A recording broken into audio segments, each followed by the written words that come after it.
Europa, século XII. Um grupo de hereges gnóstico começa a tomar proporções assustadoras.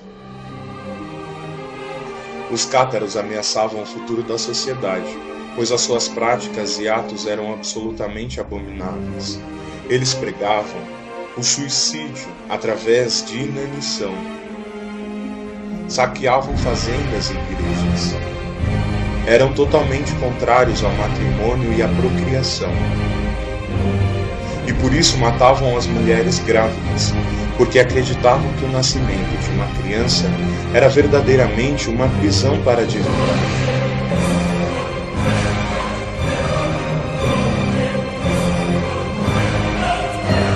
Eles verdadeiramente representavam, além de uma ameaça à Santa Igreja, uma ameaça social.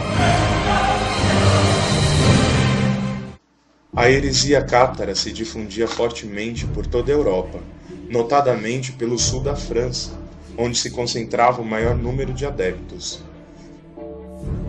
Até então, os cátaros eram julgados pelos seus delitos e suas heresias exclusivamente pelo poder do Estado, ou seja, sem nenhuma interferência da Igreja, sendo exclusivamente julgados pelos governantes locais.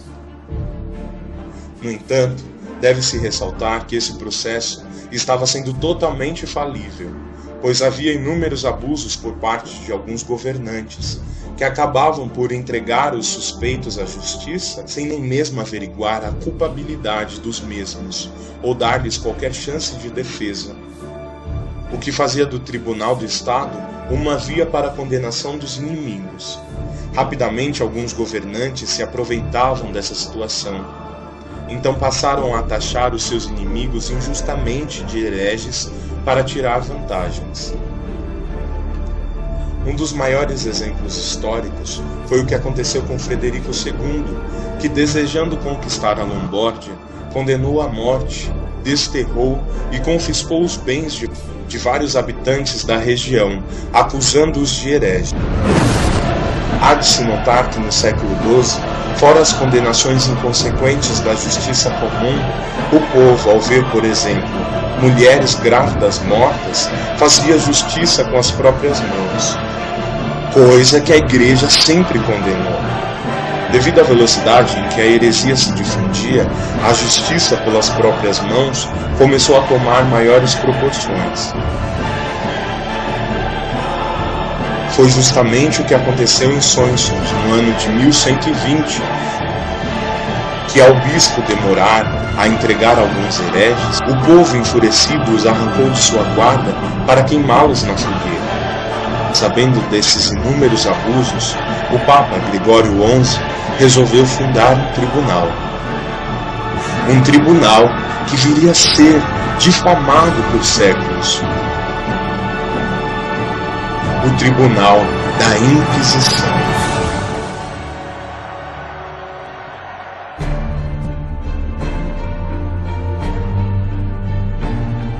Inquisição, a história não contada.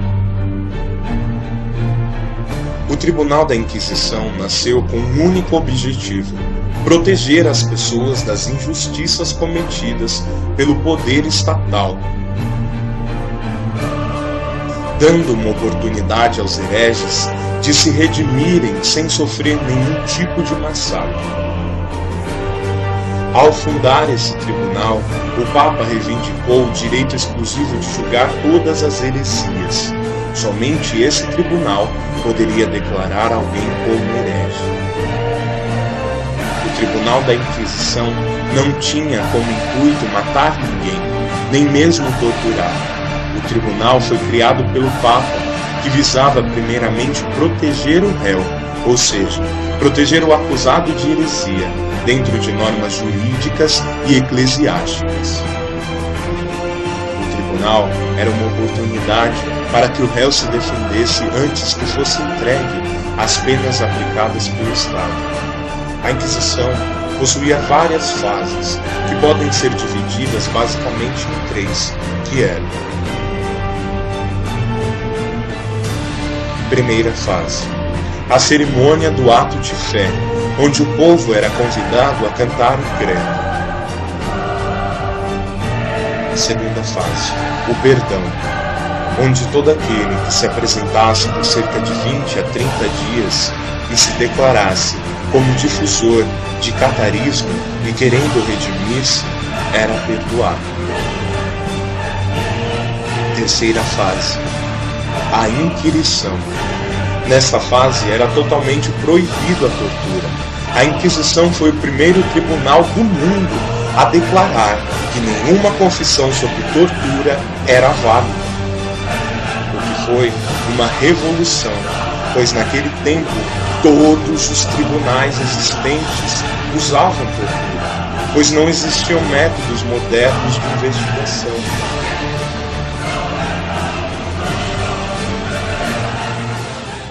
Os demais tribunais continuaram a usar a tortura até o século XIX. O Tribunal da Inquisição não julgava nenhuma pessoa que fosse de outra religião por caso de heresias. Uma boa prova disso é que nenhum judeu foi condenado por heresia pela Inquisição Católica. Todos que se declarassem hereges publicamente, em qualquer fase do processo, eram automaticamente perdoados, dando-lhe por vezes, como forma de se redimir, penas alternativas, que consistiam basicamente em orações. Alguns diziam que a Inquisição matou aproximadamente 30 milhões de pessoas. Em especial em Teulos, onde havia maior número de condenações, a Inquisição teria matado supostamente 3 milhões de pessoas. O que prova que esses números foram exagerados e que são verdadeiramente caluniosos.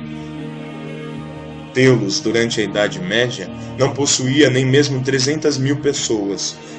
Como poderia ter sido morta 10 vezes mais que a população local? Durante 100 anos, em Teulos, o maior centro herege da Idade Média, foram mortas cerca de 42 pessoas de 665 processos. Já na Itália, ninguém foi morto pela Inquisição. E entre esses números, ainda pode-se contestar alguns, pois boa parte dessas execuções eram simbólicas, sendo queimadas em vez do indivíduo um boneco que o representava. Veja a comparação entre os números dos caluniadores e os números reais.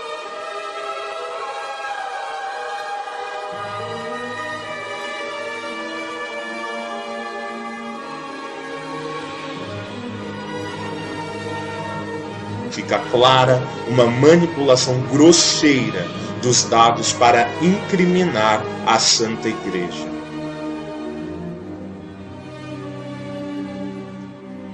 Após a apresentação desses dados, há quem se pergunte sobre a legitimidade da pena de morte. A Igreja sempre foi a favor da pena de morte. Esse ensinamento vem dos maiores santos da Igreja, como São Tomás de Aquino, São Pio X, São Pio V, São Jerônimo e muitos outros. Esse ensinamento está totalmente justificado pela Sagrada Escritura, que diz: o que ferir um homem querendo matá-lo, seja punido de morte. O que ferir o seu pai ou sua mãe, seja punido de morte. Aquele que tiver roubado um homem e o tiver vendido, convencido do crime, morra de morte.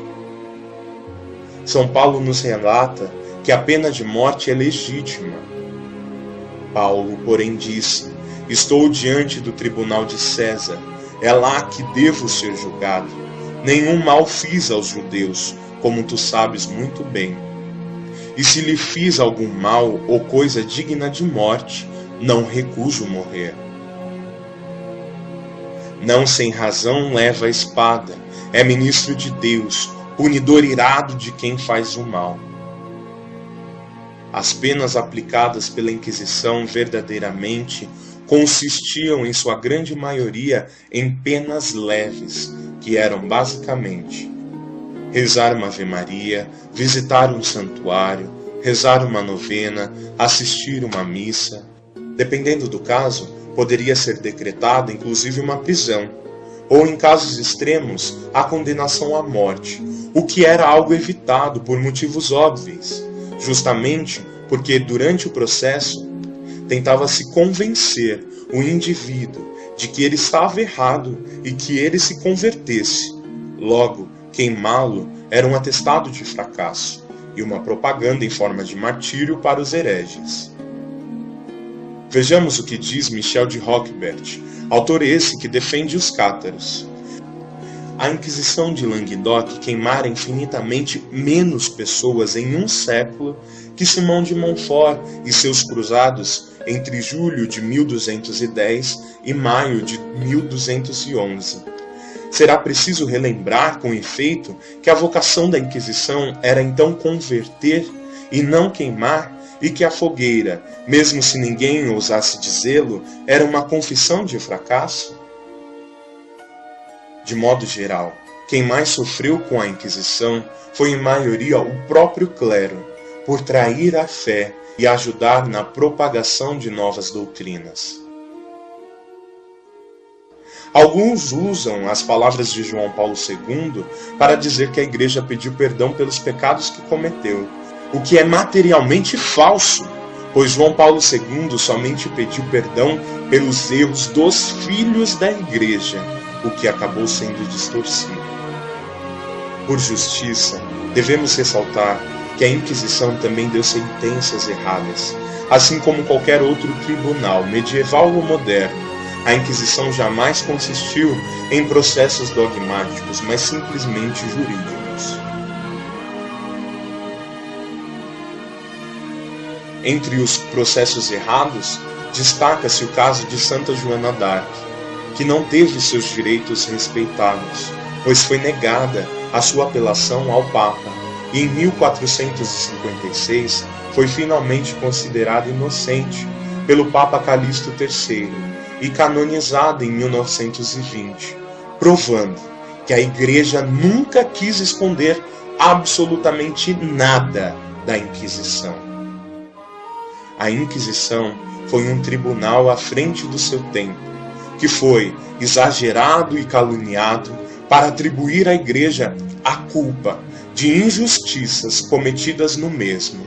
Contudo, a Inquisição está longe de ser esse espantalho grosseiro para afastar os ignorantes da Igreja.